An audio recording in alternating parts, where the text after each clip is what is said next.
ಓಂ ಶಾಂತಿ. ಇಂದಿನ ದಿನಾಂಕ 26/1/2024. ಮಧುರ ಮಕ್ಕಳೇ, ನಿಮಗೆ ಈಗ ಶಾಂತಿಧಾಮ ಮತ್ತು ಸುಖಧಾಮಕ್ಕೆ ಹೋಗಲು ಆಶ್ರಯ ಸಿಕ್ಕಿದೆ.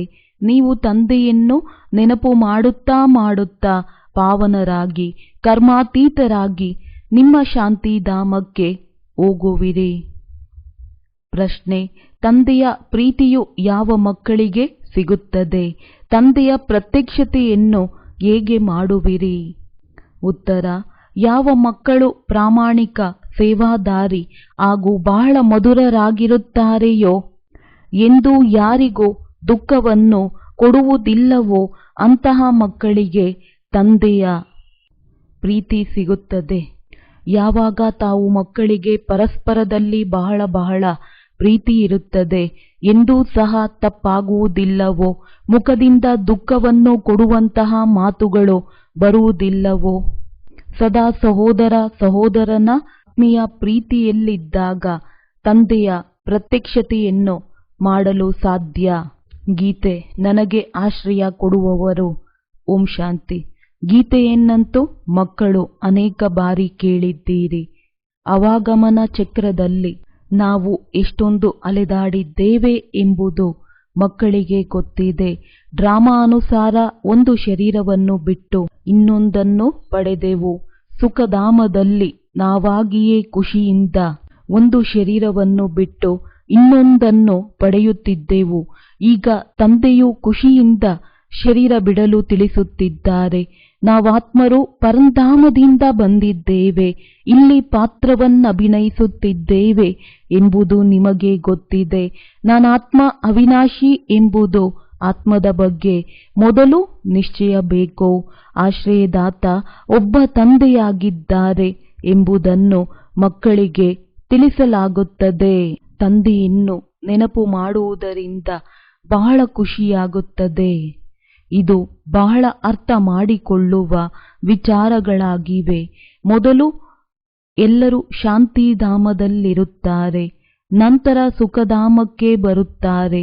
ತಂದೆಯು ನಮಗೆ ಆಶ್ರಯ ನೀಡುತ್ತಾರೆ. ಮಕ್ಕಳೇ, ನಿಮ್ಮ ಶಾಂತಿಧಾಮ ಮತ್ತು ಸುಖಧಾಮವು ಬಂದಿತೆಂದರೆ ಬಂದಿತು. ನಾನಾತ್ಮ ಒಂದು ಶರೀರವನ್ನು ಬಿಟ್ಟು ಇನ್ನೊಂದನ್ನು ತೆಗೆದುಕೊಳ್ಳುತ್ತೇನೆ ಎಂಬುದಂತೂ ನಿಶ್ಚಯವಿದೆ. ಮೊದಲಿನಿಂದಲೇ ಅವಿನಾಶಿ ಪಾತ್ರವು ಸಿಕ್ಕಿದೆ. ತಾವು ಈ 84 ಜನ್ಮಗಳ ಪಾತ್ರವನ್ನಭಿನಯಿಸಬೇಕಾಗಿದೆ. ತಂದೆಯು ಮಕ್ಕಳ ಜೊತೆಯಲ್ಲಿಯೇ ಮಾತನಾಡುತ್ತಾರೆ, ಏಕೆಂದರೆ ಈ ಮಾತುಗಳನ್ನು ನಿಮ್ಮ ವಿನಃ ಬೇರೆ ಯಾರೂ ಸಹ ತಿಳಿದುಕೊಂಡಿಲ್ಲ. ಈ ಪುರುಷೋತ್ತಮ ಸಂಗಮ ಯುಗದಲ್ಲಿಯೇ ಪುರುಷೋತ್ತಮರಾಗಲು ತಂದೆಯು ಮಾರ್ಗವನ್ನು ತಿಳಿಸುತ್ತಾರೆ. ಆತ್ಮಕ್ಕೆ ಯಾವುದೇ ಭಯವಾಗಬಾರದು. ನಾವು ಬಹಳ ಶ್ರೇಷ್ಠ ಪದವಿಯನ್ನು ಪಡೆಯುತ್ತೇವೆ. ನೀವು ಎಲ್ಲ ಜನ್ಮಗಳನ್ನು ತಿಳಿದಿರುವಿರಿ. ಇದು ಅಂತಿಮ ಜನ್ಮವಾಗಿದೆ. ಶಾಂತಿಧಾಮ ಸುಖಧಾಮಕ್ಕೆ ಹೋಗಲು ನಮಗೆ ಆಶ್ರಯ ಸಿಕ್ಕಿದೆ ಎಂಬುದು ಆತ್ಮವು ಅರ್ಥ ಮಾಡಿಕೊಂಡಿದೆ. ಅಂದ ಮೇಲೆ ಖುಷಿಯಿಂದ ಹೋಗಬೇಕು. ಆದರೆ ಆತ್ಮವು ಪತಿತವಾಗಿದೆ ಎಂಬ ಜ್ಞಾನವು ಈಗ ಸಿಕ್ಕಿದೆ. ಆತ್ಮದ ರೆಕ್ಕೆಗಳು ತುಂಡಾಗಿದೆ. ಮಾಯೆಯು ರೆಕ್ಕೆಗಳನ್ನು ಮುರಿದು ಹಾಕುತ್ತದೆ. ಆದ್ದರಿಂದ ಹಿಂತಿರುಗಿ ಹೋಗಲು ಸಾಧ್ಯವಿಲ್ಲ. ಅವಶ್ಯವಾಗಿ ಪಾವನರಾಗಬೇಕಾಗಿದೆ. ಅಲ್ಲಿಂದ ಕೆಳಗಂತೂ ಬಂದು ಬಿಟ್ಟೆವು. ಆದರೆ ಈಗ ನಾವೇ ಹಿಂತಿರುಗಿ ಮನೆಗೆ ಹೋಗಲು ಸಾಧ್ಯವಿಲ್ಲ. ಎಲ್ಲರೂ ಪಾತ್ರವನ್ನಭಿನಯಿಸಲೇಬೇಕು. ನಾವು ಬಹಳ ಶ್ರೇಷ್ಠ ಕುಲದವರೆಂದು ತಿಳಿದುಕೊಳ್ಳಬೇಕು. ಈಗ ನಮಗೆ ಮತ್ತೆ ಶ್ರೇಷ್ಠ ವಂಶದ ರಾಜ್ಯಭಾಗ್ಯವು ಸಿಗುತ್ತದೆ. ನಂತರ ನಾವು ಈ ಶರೀರವನ್ನು ಏನು ಮಾಡುತ್ತೇವೆ? ಅಲ್ಲಿ ನಮಗೆ ಹೊಸ ಶರೀರವಂತೂ ಸಿಗುತ್ತದೆ. ಈ ರೀತಿ ತಮ್ಮೊಂದಿಗೆ ತಾವೇ ಮಾತನಾಡಿಕೊಳ್ಳಬೇಕು. ತಂದೆಯೂ ಸಹ ತಮ್ಮ ಪರಿಚಯ ಕೊಟ್ಟಿದ್ದಾರೆ. ರಚನೆಯ ಆದಿ ಮಧ್ಯ ಅಂತ್ಯವನ್ನು ಸಹ ತಿಳಿಸುತ್ತಾರೆ. ಆತ್ಮವೇ ಸತೋ ಪ್ರಧಾನ, ಸತೋ ರಜೋ ತಮೋದಲ್ಲಿ ಬರುತ್ತದೆ. ಈಗ ಮತ್ತೆ ಆತ್ಮ ಅಭಿಮಾನಿಯಾಗಬೇಕಾಗಿದೆ. ಆತ್ಮವೇ ಪವಿತ್ರವಾಗುತ್ತದೆ. ತಂದೆಯು ತಿಳಿಸುತ್ತಾರೆ, ನನ್ನೊಬ್ಬನನ್ನೇ ನೆನಪು ಮಾಡಿ ಬೇರೆ ಯಾರನ್ನೂ ನೆನಪು ಮಾಡಬೇಡಿ. ಹಣ, ಐಶ್ವರ್ಯ, ಮನೆ, ಮಕ್ಕಳು ಎಲ್ಲದರಲ್ಲಿ ಬುದ್ಧಿಯು ಹೋದರೆ ಕರ್ಮಾತೀತ ಸ್ಥಿತಿಯನ್ನು ಪಡೆಯಲು ಸಾಧ್ಯವಿಲ್ಲ.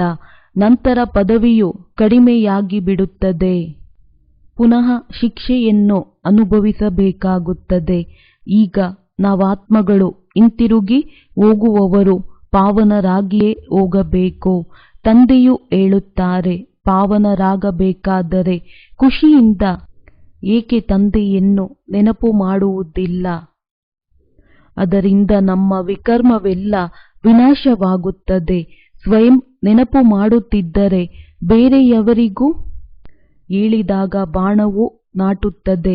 ಇದಕ್ಕೆ ವಿಚಾರ ಸಾಗರ ಮಂಥನವೆನ್ನಲಾಗುತ್ತದೆ. ಬೆಳಗ್ಗೆ ವಿಚಾರ ಸಾಗರ ಮಂಥನ ಚೆನ್ನಾಗಿ ಆಗುತ್ತದೆ, ಏಕೆಂದರೆ ಬುದ್ಧಿಯು ಚೆನ್ನಾಗಿರುತ್ತದೆ, ತಾಜಾತನವಿರುತ್ತದೆ. ಭಕ್ತಿಯೂ ಸಹ ಆ ಸಮಯದಲ್ಲಿಯೇ ಆಗುತ್ತದೆ. ರಾಮನನ್ನು ಬೆಳಗ್ಗೆ ಬೆಳಗ್ಗೆ ಸ್ಮರಿಸಿ ಎಂದು ಭಕ್ತಿ ಮಾರ್ಗದಲ್ಲಂತೂ ಕೇವಲ ಆಡುತ್ತಿದ್ದೆವು. ಈಗ ತಂದೆಯ ಆದೇಶ ಸಿಕ್ಕಿದೆ, ಬೆಳಗ್ಗೆ ಬೆಳಗ್ಗೆ ಎದ್ದು ತಂದೆಯನ್ನು ನೆನಪು ಮಾಡಿ. ಸತ್ಯಯುಗದಲ್ಲಿ ರಾಮನನ್ನು ಸ್ಮರಿಸುವುದಿಲ್ಲ. ಇದು ಡ್ರಾಮಾ ಮಾಡಲ್ಪಟ್ಟಿದೆ. ತಂದೆಯು ಬಂದು ಜ್ಞಾನ ಮತ್ತು ಭಕ್ತಿಯ ರಹಸ್ಯವನ್ನು ತಿಳಿಸುತ್ತಾರೆ. ಮೊದಲು ತಾವು ಇದನ್ನು ತಿಳಿದುಕೊಂಡಿರಲಿಲ್ಲ, ಆದ್ದರಿಂದ ಕಲ್ಲು ಬುದ್ಧಿಯವರು ಎನ್ನಲಾಗುತ್ತದೆ. ಸತ್ಯಯುಗದಲ್ಲಿ ಈ ರೀತಿ ಹೇಳುವುದಿಲ್ಲ.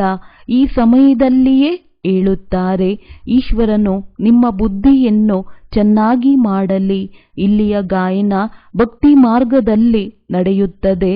ಅಂದ ಮೇಲೆ ತಂದೆಯು ಬಹಳ ಪ್ರೀತಿಯಿಂದ ತಿಳಿಸುತ್ತಾರೆ, ಮಕ್ಕಳೇ, ತಾವು ಬೇಅದ್ದಿನ ತಂದೆಯಾದ ನನ್ನನ್ನು ಮರೆತು ಬಿಟ್ಟಿದ್ದೀರಿ. ನಿಮಗೆ ಅರ್ಧಕಲ್ಪಕ್ಕಾಗಿ ಬೇಅದ್ದಿನ ಆಸ್ತಿಯನ್ನು ಕೊಟ್ಟಿದ್ದೆನು. ತಮಗೆ ಬೇಅದ್ದಿನ ಸನ್ಯಾಸವನ್ನು ನಾನೇ ಮಾಡಿಸಿದ್ದೆನು. ಈ ಪೂರ್ಣ ಜಗತ್ತು ಸ್ಮಶಾನವಾಗಲಿದೆ ಎಂದು ನಾನೇ ಹೇಳಿದ್ದೆನು. ಯಾವುದು ಸಮಾಪ್ತಿಯಾಗುತ್ತದೆಯೋ ಅದನ್ನು ತಾವೇಕೆ ನೆನಪು ಮಾಡುತ್ತೀರಿ? ಮತ್ತೆ ತಾವು ಕರೆಯುತ್ತೀರಿ, ಬಾಬಾ, ನಮ್ಮನ್ನು ಪತಿತ ಪ್ರಪಂಚದಿಂದ ಬಿಡಿಸಿ ಪಾವನ ಪ್ರಪಂಚದಲ್ಲಿ ಕರೆದುಕೊಂಡು ಹೋಗಿ. ಪತಿತ ಪ್ರಪಂಚದಲ್ಲಿ ಕೋಟ್ಯಾಂತರ ಮನುಷ್ಯರಿದ್ದಾರೆ. ಪಾವನ ಪ್ರಪಂಚದಲ್ಲಿ ಬಹಳ ಕಡಿಮೆ ಮನುಷ್ಯರಿರುತ್ತಾರೆ. ಅಂದಾಗ ಕಾಲರ ಕಾಲ ಮಹಾಕಾಲನನ್ನು ಕರೆಯುತ್ತಾರಲ್ಲವೇ? ಭಗವಂತ ಬಂದು ಭಕ್ತಿಯ ಫಲವನ್ನು ಕೊಡಿ. ನಾವಂತೂ ಬಹಳ ದುಃಖವನ್ನು ಅನುಭವಿಸಿದ್ದೇವೆ ಎಂದು ಭಕ್ತರು ಭಗವಂತನನ್ನು ಕರೆಯುತ್ತಾರೆ. ಅರ್ಧಕಲ್ಪದ ಅಭ್ಯಾಸವಾಗಿದೆ, ಅಂದಾಗ ಬಿಡಲು ಕಷ್ಟವಾಗುತ್ತದೆ. ಆದರೆ ಇದೂ ಸಹ ಡ್ರಾಮಾದಲ್ಲಿ ನಿಶ್ಚಿತವಾಗಿದೆ. ಮಕ್ಕಳು ನಂಬರ್ ವಾರ್ ಪುರುಷಾರ್ಥದನುಸಾರವಾಗಿ ತಮ್ಮ ಕರ್ಮಾತೀತ ಸ್ಥಿತಿಯನ್ನು ಕಲ್ಪದ ಮೊದಲಿನಂತೆ ಪಡೆಯುತ್ತಾರೆ. ನಂತರ ವಿನಾಶವಾಗುತ್ತದೆ. ಈಗ ಇಲ್ಲಿ ವಾಸ ಮಾಡಲು ಸಹ ಸ್ಥಳವಿಲ್ಲ, ದವಸ ಧಾನ್ಯಗಳಿಲ್ಲ, ಎಲ್ಲಿಂದ ತಿನ್ನುವುದು? ಅಮೆರಿಕದಲ್ಲಿಯೂ ಸಹ ಹೇಳುತ್ತಾರೆ, ಕೋಟ್ಯಾಂತರ ಮನುಷ್ಯರು ಹಸಿವಿನಿಂದ ಸಾಯುತ್ತಾರೆ. ಈ ಪ್ರಾಕೃತಿಕ ವಿಕೋಪಗಳು ಆಗಲೇಬೇಕು. ಯುದ್ಧವು ಪ್ರಾರಂಭವಾಗಿ ಬಿಟ್ಟರೆ ಆಹಾರವು ಎಲ್ಲಿಂದ ಬರುತ್ತದೆ? ಯುದ್ಧವೂ ಸಹ ಬಹಳ ಭಯಾನಕವಾಗಿ ಆಗುತ್ತದೆ. ಅವರ ಬಳಿ ಯಾವುದೆಲ್ಲ ಸಾಮಗ್ರಿಗಳು ತಯಾರಿದೆಯೋ ಅದೆಲ್ಲವನ್ನು ಹೊರತೆಗೆಯುತ್ತಾರೆ. ಪ್ರಾಕೃತಿಕ ವಿಕೋಪಗಳೂ ಸಹ ಸಹಯೋಗ ಕೊಡುತ್ತವೆ. ಅದಕ್ಕೆ ಮೊದಲು ತಾವು ಕರ್ಮಾತೀತ ಸ್ಥಿತಿಯನ್ನು ಪಡೆಯಬೇಕು. ಪತಿತರಿಂದ ಪಾವನರಾಗಬೇಕು. ಕಾಮಚಿತೆಯ ಮೇಲೆ ಕುಳಿತು ಕಪ್ಪಾಗಿದ್ದೀರಿ. ಈಗ ತಂದೆಯು ಸುಂದರರನ್ನಾಗಿ ಮಾಡುತ್ತಿದ್ದಾರೆ. ಆತ್ಮಗಳಿರುವ ನೆಲೆಯಂತೂ ಒಂದೇ ಅಲ್ಲವೇ? ಆದರೆ ಇಲ್ಲಿಗೆ ಬಂದು ಪಾತ್ರವನ್ನಭಿನಯಿಸುತ್ತೀರಿ. ರಾಮರಾಜ್ಯ ಮತ್ತು ರಾವಣ ರಾಜ್ಯವನ್ನು ನೀವು ಕ್ರಾಸ್ ಮಾಡುವಿರಿ. ಈಗ ಹಳೆಯ ಜಗತ್ತಿನ ಅಂತ್ಯವಾಗುತ್ತದೆ. ನಾನು ಬರುವುದು ಅಂತ್ಯದಲ್ಲಿಯೇ. ಆಗಲೇ ಮಕ್ಕಳು ಕರೆಯುತ್ತಾರೆ, ಹಳೆಯ ಪ್ರಪಂಚದ ವಿನಾಶವಂತೂ ಖಂಡಿತ ಆಗಲೇಬೇಕು. ಗಾಯನವೂ ಸಹ ಇದೆ. ಬೆಕ್ಕಿಗೆ ಚೆಲ್ಲಾಟ, ಇಲಿಗೆ ಪ್ರಾಣ ಸಂಕಟ. ಆದರೆ ತಂದೆಯ ಶ್ರೀಮತದಂತೆ ನಡೆಯದಿದ್ದರೆ ಆ ಖುಷಿ ಇರಲು ಸಾಧ್ಯವಿಲ್ಲ. ನಾವು ಈ ಶರೀರವನ್ನು ಬಿಟ್ಟು ಅಮರಪುರಿಗೆ ಹೋಗಬೇಕಾಗಿದೆ ಎಂದು ಈಗ ನಾವು ಮಕ್ಕಳಿಗೆ ಗೊತ್ತಿದೆ. ತಮ್ಮ ಹೆಸರು ಶೀತಲದಳ ಶಿವಶಕ್ತಿ ಎಂದಾಗಿದೆ ಮತ್ತು ತಾವು ಪ್ರಜಾಪಿತ ಬ್ರಹ್ಮಕುಮಾರ ಕುಮಾರಿಯರಾಗಿದ್ದೀರಿ. ಶಿವನ ಮಕ್ಕಳಂತೂ ಆಗಿದ್ದೀರಿ. ನಂತರ ಸಹೋದರ ಸಹೋದರರಾಗುತ್ತೀರಿ. ಪ್ರಜಾಪಿತ ಬ್ರಹ್ಮನ ಮುಖಾಂತರವೇ ರಚನೆಯನ್ನು ರಚಿಸಲಾಗುತ್ತದೆ. ಬ್ರಹ್ಮನಿಗೆ ಮನುಕುಲದ ಮೂಲ ಪಿತಾ ಎಂದು ಹೇಳುತ್ತಾರೆ. ಅಂದ ಮೇಲೆ ಆತ್ಮಗಳಿಗೆ ಕುಳಿತು ತಿಳಿಸುತ್ತಾರೆ. ಆತ್ಮವೇ ಶರೀರದ ಮುಖಾಂತರ ಎಲ್ಲವನ್ನೂ ಮಾಡುತ್ತದೆ. ಆತ್ಮದ ಶರೀರಕ್ಕೆ ಒಡೆಯುತ್ತಾರೆ. ಆಗ ಆತ್ಮವು ನಾನು ಈ ಶರೀರದಿಂದ ಇಂತಹ ಆತ್ಮದ ಶರೀರಕ್ಕೆ ಒಡೆದೆನು ಎಂದು ಹೇಳುತ್ತದೆ. ಮಕ್ಕಳು ಪತ್ರದಲ್ಲಿ ಬರೆಯುತ್ತಾರೆ, ನನ್ನ ಆತ್ಮ ಶರೀರದ ಮೂಲಕ ಈ ತಪ್ಪನ್ನು ಮಾಡಿದ್ದೇನೆ. ಕಷ್ಟವಿದೆಯಲ್ಲವೇ? ಇದರಲ್ಲಿ ವಿಚಾರ ಸಾಗರ ಮಂಥನ ಮಾಡಬೇಕು. ಪುರುಷರಿಗೆ ಬಹಳ ಸಹಜವಾಗಿದೆ. ಬಾಂಬೆಯಲ್ಲಿ ಬೆಳಗ್ಗೆ ಎಷ್ಟೊಂದು ಜನರು ತಿರುಗಾಡಲು ಹೋಗುತ್ತಾರೆ. ತಾವು ಏಕಾಂತದಲ್ಲಿ ವಿಚಾರ ಸಾಗರ ಮಂಥನ ಮಾಡಬೇಕಾಗುತ್ತದೆ. ತಂದೆಯ ಮಹಿಮೆಯನ್ನು ಮಾಡುತ್ತೀರಿ. ಬಾಬಾ, ನಿಮ್ಮದು ಚಮತ್ಕಾರವಾಗಿದೆ. ದೇಹದಾರಿಯ ಮಹಿಮೆಯನ್ನು ಮಾಡುವುದಿಲ್ಲ. ಸರ್ವಶ್ರೇಷ್ಠ ಭಗವಂತ ವಿದೇಹಿಯಾಗಿದ್ದಾರೆ. ಅವರು ಎಂದೂ ದೇಹವನ್ನು ಪಡೆಯುವುದಿಲ್ಲ. ನಾನು ಸಾಧಾರಣ ತನುವಿನಲ್ಲಿ ಪ್ರವೇಶ ಮಾಡುತ್ತೇನೆಂದು ಸ್ವಯಂ ತಂದೆಯು ಹೇಳಿದ್ದಾರೆ. ಇವರು ತಮ್ಮ ಜನ್ಮಗಳನ್ನು ತಿಳಿದುಕೊಂಡಿಲ್ಲ. ತಾವೂ ಸಹ ತಿಳಿದುಕೊಂಡಿರಲಿಲ್ಲ. ಈಗ ಇವರು ನನ್ನ ಮೂಲಕ ತಿಳಿದುಕೊಂಡರು ಅಂದಾಗ ನೀವು ಸಹ ತಿಳಿದುಕೊಂಡಿದ್ದೀರಿ. ಇದು ಸಹ ಅಭ್ಯಾಸವಿದೆ. ತಂದೆಯನ್ನು ನೆನಪು ಮಾಡುವುದರಿಂದ ನಿಮಗೆ ಖುಷಿಯಾಗುತ್ತದೆ.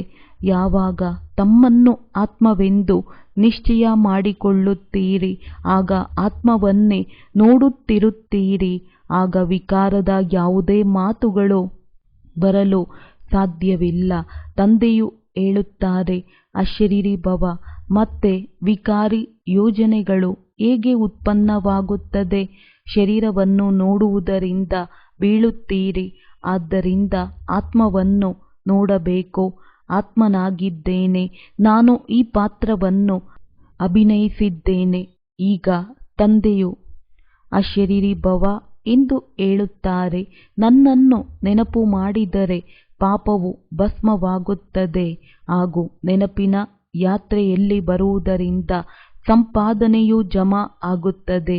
ಬೆಳಗಿನ ಸಮಯವು ಬಹಳ ಚೆನ್ನಾಗಿದೆ. ಕೇವಲ ತಂದೆಯ ವಿನಃ ಬೇರೆ ಯಾರನ್ನು ನೋಡಬೇಡಿ. ಬಾಕಿ ಈ ಲಕ್ಷ್ಮೀ ನಾರಾಯಣರಾಗುವುದೇ ನಮ್ಮ ಗುರಿಯಾಗಿದೆ. ಮನ್ಮನಾಭವ ಮಧ್ಯಾಜೀಭವ.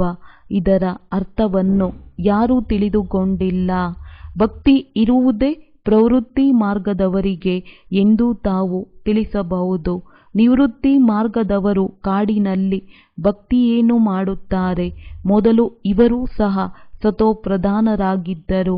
ಆ ಸಮಯದಲ್ಲಿ ಅವರಿಗೆ ಎಲ್ಲವೂ ಕಾಡಿಗೆ ತಲುಪಿಸುತ್ತಿದ್ದರು. ಈಗ ನೋಡಿ, ಕುಟೀರಗಳೆಲ್ಲವೂ ಖಾಲಿ ಬಿದ್ದಿದೆ. ಏಕೆಂದರೆ ತಮೋಪ್ರಧಾನರಾಗಿರುವ ಕಾರಣ ಏನೂ ತಲುಪುವುದೇ ಇಲ್ಲ. ಭಕ್ತರಿಗೆ ಶ್ರದ್ಧೆಯೇ ಇಲ್ಲ. ಈ ಕಾರಣದಿಂದ ಈಗ ವ್ಯಾಪಾರದಲ್ಲಿ ತೊಡಗಿದ್ದಾರೆ. ಕೋಟ್ಯಾಧೀಶ್ವರರು ಪದಮಾಪತಿಗಳಾಗಿದ್ದಾರೆ.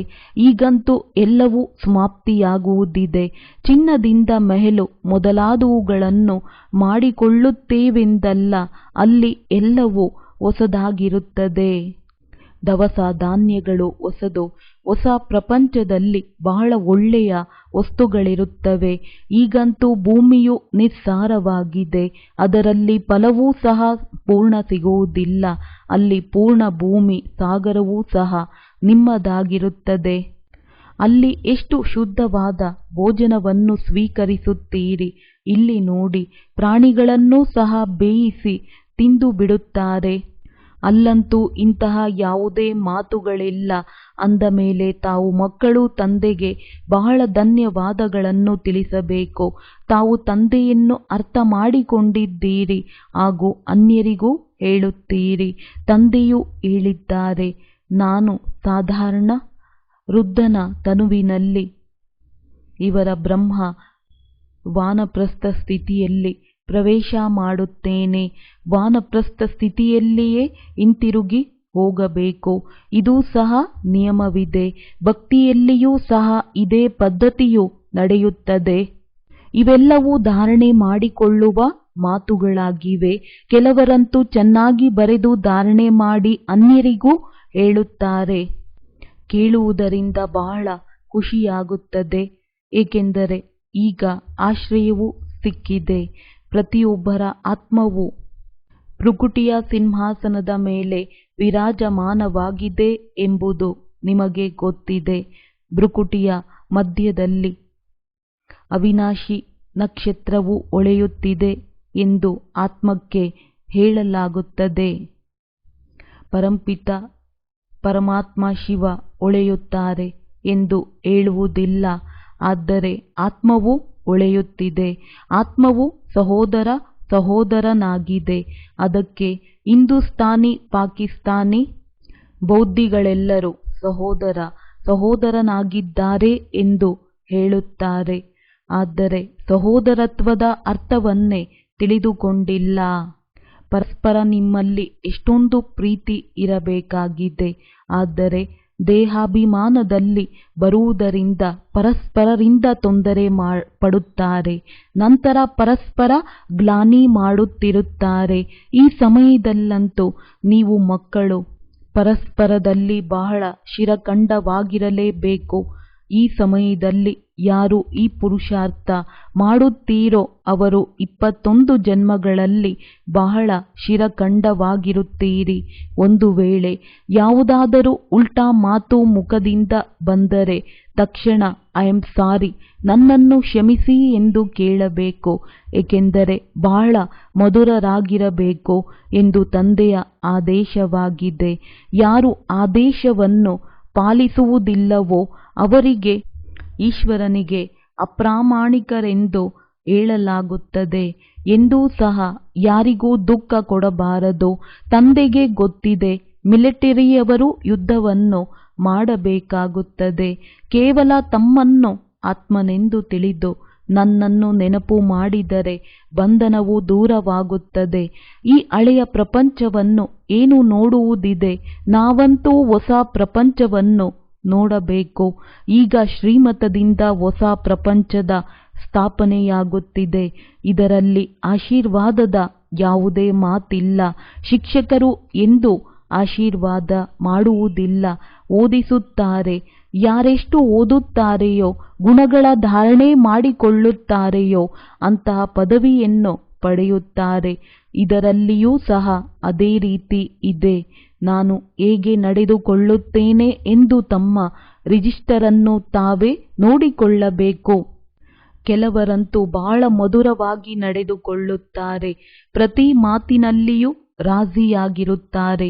ಯಾವುದೂ ತಪ್ಪಾಗಿಲ್ಲವೇ ಎಂದು ಪರಸ್ಪರದಲ್ಲಿ ತಾವು ವಾರ್ತಾಲಾಪ ನಡೆಸಿ, ಆದರೆ ಚರ್ಚೆ ಮಾಡುವವರು ತಿಳಿದುಕೊಳ್ಳಬೇಕು, ನಾನಾತ್ಮನಾಗಿದ್ದೇನೆ.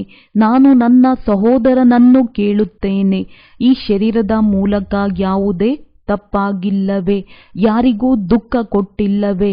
ತಂದೆಯು ಎಂದಿಗೂ ಸಹ ದುಃಖವನ್ನು ಕೊಡುವುದಿಲ್ಲ. ತಂದೆಯು ಸುಖಧಾಮದ ಮಾಲೀಕರನ್ನಾಗಿ ಮಾಡುತ್ತಾರೆ. ತಂದೆಯು ದುಃಖಹರ್ತ ಸುಖಕರ್ತನಾಗಿದ್ದಾರೆ. ಅಂದ ಮೇಲೆ ತಾವು ಎಲ್ಲರಿಗೂ ಸುಖವನ್ನು ಕೊಡಬೇಕು ಎಂದು ಉಲ್ಟಾ ಸುಲ್ಟಾ ಮಾತನಾಡಬಾರದು. ಎಂದೂ ಕಾನೂನನ್ನು ಕೈಗೆತ್ತಿಕೊಳ್ಳಬಾರದು. ನೀವು ರಿಪೋರ್ಟ್ ಮಾಡಬೇಕು. ಬಹಳ ಮಧುರರಾಗಬೇಕಾಗಿದೆ. ಎಷ್ಟು ಮಧುರರಾಗುತ್ತೀರೋ ಅಷ್ಟು ತಂದೆಯ ಪ್ರತ್ಯಕ್ಷತೆಯನ್ನು ಮಾಡುತ್ತೀರಿ. ತಂದೆಯು ಪ್ರೀತಿಯ ಸಾಗರನಾಗಿದ್ದಾರೆ. ನೀವು ಸಹ ಪ್ರೀತಿಯಿಂದ ತಿಳಿಸಿದರೆ ಆಗ ನಿಮ್ಮ ವಿಜಯವಾಗುತ್ತದೆ. ತಂದೆಯು ತಿಳಿಸುತ್ತಾರೆ, ನನ್ನ ಮುದ್ದಾದ ಮಕ್ಕಳೇ, ಎಂದೂ ಯಾರಿಗೂ ದುಃಖ ಕೊಡಬಾರದು. ಈ ರೀತಿ ಅನೇಕರಿದ್ದಾರೆ. ಅವರು ಉಲ್ಟಾ ಸುಲ್ಟಾ ತಪ್ಪುಗಳನ್ನು ಮಾಡುತ್ತಿರುತ್ತಾರೆ. ದೂರು ಹೇಳುವುದು, ಬಿದ್ದು ಮಾಡುವುದು, ರೀಸ್ ಮಾಡುವುದು, ಈರ್ಷೆ ಪಡುವುದು ಇದೂ ಸಹ ವಿಕರ್ಮವಾಗಿದೆಯಲ್ಲವೇ? ತಂದೆಯು ತಿಳಿಸುತ್ತಾರೆ, ಯಾರು ಒಳ್ಳೆಯ ಪ್ರಾಮಾಣಿಕರು ಸೇವಾದಾರಿ ಮಕ್ಕಳಿರುತ್ತಾರೆ ಅವರು ನಮಗೆ ಖಂಡಿತ ಪ್ರಿಯರಾಗುತ್ತಾರೆ. ತಂದೆಯು ಅವರನ್ನು ಪ್ರೀತಿ ಮಾಡುತ್ತಾರೆ, ಬೇರೆಯವರಿಗೆ ಅಲ್ಲ. ಕೆಲವರು ಉಲ್ಟಾ ಸುಲ್ಟಾ ಕೆಲಸವನ್ನು ಮಾಡಿ ದೋಷ ಹಾಕುತ್ತಾರೆ. ಇಂಥವರು ಬೀಡಿ ಸೇದುವುದನ್ನು ಬಿಡುವುದಿಲ್ಲವೆಂದು ಸಮಾಚಾರ ಬರುತ್ತದೆ. ಅದಕ್ಕೆ ತಂದೆಯು ತಿಳಿಸುತ್ತಾರೆ, ಅವರಿಗೆ ತಿಳಿಸಿ, ನೀವು ಯೋಗ ಬಲದಿಂದ ವಿಶ್ವವನ್ನು ಪಾವನ ಮಾಡುತ್ತಿದ್ದೀರೆಂದ ಮೇಲೆ ಇದನ್ನು ಬಿಡಲು ಸಾಧ್ಯವಿಲ್ಲವೇನು? ತಂದೆಯನ್ನು ನೆನಪು ಮಾಡಿ. ತಂದೆಯು ಅವಿನಾಶಿ ಸರ್ಜನ್ ಆಗಿದ್ದಾರೆ. ಅಂತಹ ಔಷಧಿಯನ್ನು ಕೊಡುತ್ತಾರೆ. ಅದರಿಂದ ಎಲ್ಲ ದುಃಖವು ದೂರವಾಗುತ್ತದೆ. ಒಳ್ಳೆಯದು, ಮಧುರಾತಿ ಮಧುರ ಆಗಲಿ ಹೋಗಿ ಮರಳಿ ಸಿಕ್ಕಿರುವಂತಹ ಮಕ್ಕಳಿಗೆ ಪ್ರೀತಿಯ ಮಾತ್ಪಿತಾ ಬಾಪ್ತಾದಾರವರ ನೆನಪು, ಪ್ರೀತಿ ಹಾಗೂ ಸುಪ್ರಭಾತ.